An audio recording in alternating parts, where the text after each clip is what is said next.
I don't love you, but you know I fuck with you. I think I wanna fly you to Peru from Malibu. I wish I. Alright, so I want to start this off by saying that I deeply apologize to Mr. Adam Wilds, also known as Calvin Harris, for forcing his hand to make another installment in the Funk Wav Bounces series, because if I'm gonna be honest, he should have just kept this as a one-off, man. I mean, being stuffed with features, bass guitar, and funky pop sounds, this project can be a nice little radio piece for the end of the summer, but nothing to really bring to the table in terms of album of the year discussions or even any major album of the summer discussions.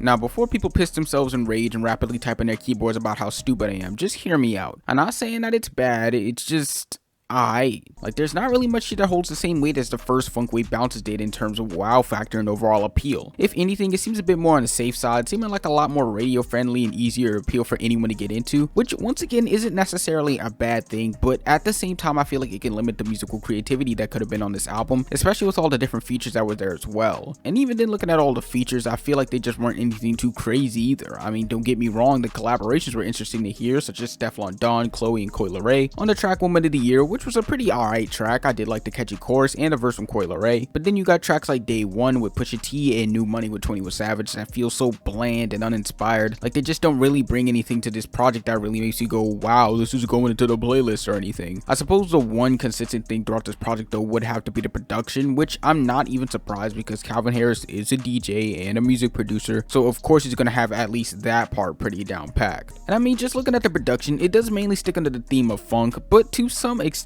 with a lot of these tracks sounding more pop infused with just a little bit of bass guitar to help instead of any real funk sound. Tracks such as Ready or Not or Lean on Me I feel doesn't even really bring anything to the theme, with the former just seeming like an attempt at trying something different but not really doing anything for me personally, although it was interesting to hear Busta Rhymes drop some quickfire bars on live instruments. Then you have the tracks Stay With Me and Stay With Me Part 2, which I'm kind of confused why there needed to be a second part, with it adding not too much to the project, but it could have just been combined with the first song if anything to make for a nice finish instead of just completely separating into the 1 minute segment. But if there's one thing I do have to give this track is the beat being a real nice and groovy rhythm that I did enjoy, especially when they sped it up on the second part. But as for the features, we already did break down 21 Savage and Pusha T, but I feel like those weren't the only ones that I feel just didn't add anything to their tracks, with Lil Durk, Young Thug, and Offset all seeming like they were being carried, especially Young Thug on the track Potion just sounded completely out of it, with his vocal mixing being a bit off as well, although it had to come in with this catchy little chorus that I low-key got tired of after hearing it the first time. But at least the singers carried this project, making everything flow nicely and be listenable for the average listener. But overall, this project was pretty mid, I'm not gonna lie. I mean, it had some nice little aspects with the live instruments and wonderful vocals from artists such as Black, Georgia Smith, and Normani, but in comparison to the first one, this project just doesn't hold any weight. So to put this on a scale and giving this a low 5 out of 10, being something that plays so safe, it's kind of annoying. So please, just let this be the last installment in this series. But how do you guys feel about Calvin's latest project? What would you rate it? Let me know down in the comments, or like and subscribe, and make sure to follow my IG and Twitter. And if you like all the shit you see in this video, make sure to follow the artist as well because he's dope.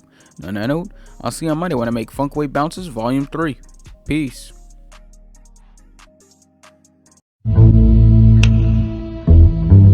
I got too many hoes.